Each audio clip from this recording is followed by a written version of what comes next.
Thank you very much. I want to give the organizers of this, particularly I want to thank the Malcolm X grassroots movement, Manifa and them, give them a big hand clap for all the work that they've done.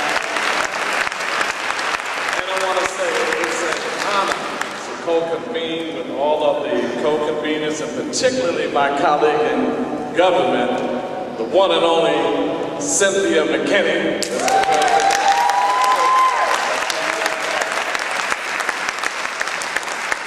I'm concerned, she's still a councilwoman. I don't care what they said. I don't care what the vote was. She's the people's councilwoman. I bring you greetings from New York City. The Big Apple never gave us a bite. We're struggling in New York City, in a city where you have 2.3 million black people, in a city where you have a $59 billion budget. You still have the highest poverty rate in the nation in the South Bronx. You have 30% poverty in Harlem, and there's poverty in Brooklyn. So while people talk about New York City and its wealth, when you come to New York City, many of our neighborhoods look like New Orleans looked prior to Katrina coming, because that's the real crime against humanity, is how our neighborhoods look before hurricanes. And I want to rename the hurricane, because we survived Katrina and Rita. The hurricane that killed us is Hurricane FEMA Bush.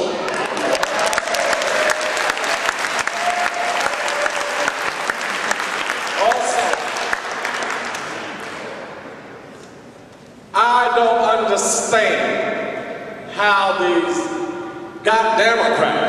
Democrats can take impeachment off the table off of a man who Hugo Chavez got it right is a devil incarnated in the White House.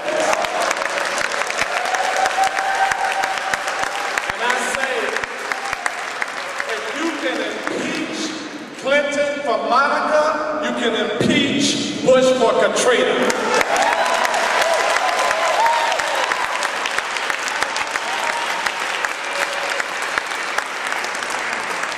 We have to understand that a tribunal is no joke.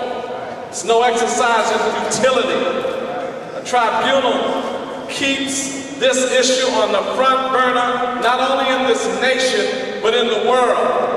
A tribunal will serve to embarrass this government, to pressure this government to do the right thing. You have a $2.5 trillion national budget. If you have $500 million to murder people in Iraq, then bring that money to New Orleans and rebuild New Orleans and give our people the right to return, the right to rebuild.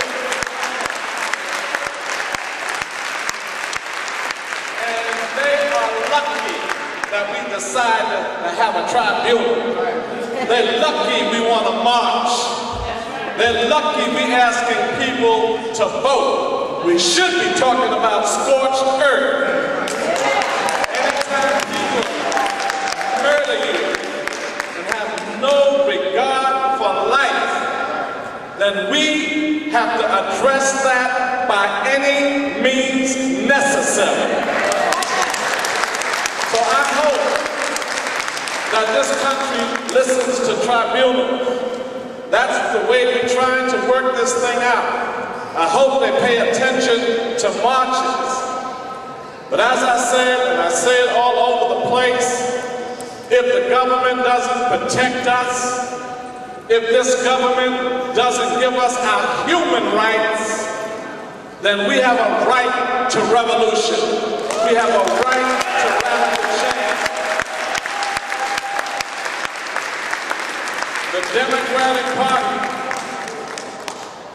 said when they get in office, they're going to stop the war. Now we find every last one of them still voting to send money to murder people in Iraq. The Democratic Party, in their first 100 hours or 100 days, didn't even have Katrina on the agenda. And now Barack Obama, Hillary Clinton, anybody that comes by you, if this is not the #1 issue and the right issue, you should tell them to go to hell.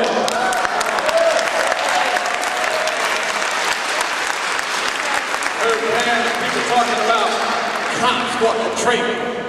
You know, cops. We need homes. Take our people out of trailers.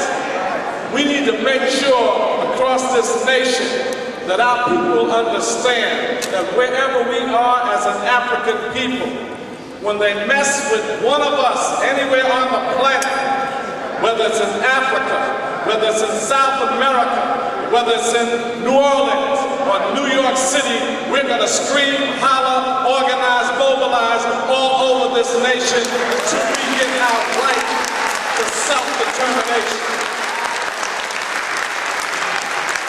I'm so pissed I don't know what to do anymore. You know, we have tried everything to get this nation to hear us, to hear our cries. And we try to do it in the same way. New York City, we have an occupying force called the New York City Police Department. Think that they can go around murdering our people. 41 bullets in Amadou Diallo, 50 bullets in Sean Bell. Well, we are saying to New York City Police Department, and you can call me what you want, we're not the only ones that can bleed. We're not the only ones that can go to funerals. We're not the only ones that can suffer. So when we say that, by the way, just so that y'all know, I'm only social forecasting. I'm predicting an explosion, just like you don't blame the weatherman for the storm, don't blame the social forecaster for the explosion. It is a prediction. Get it right. Get it right. We bring our best out. Cynthia McKinney, we bring our brothers and sisters from the continent, and we thank God for the Battle of Algiers and the Black Panther Party. That was a film that we had to watch. And maybe we need to watch more films like the Battle of Algiers to see how they got their liberation, and maybe we'll see what we have to do to get ours. So I come today with a heavy heart because there's no reason why we have hungry people in America. 47 million people without health care, insurance, in the richest country in the world. And I come from a city, you know New York City's budget is the 4th largest budget in the nation. New York City's budget is larger than every African country's budget. New York City's budget is larger than 48 state budgets in the United States. New York City's budget, we have enough money to go around for every community to have affordable housing, living wage jobs. So anytime you have the money and you have the resources to do it and you don't have the will to do it, that is not a government that is fit to lead you, and it should be abolished.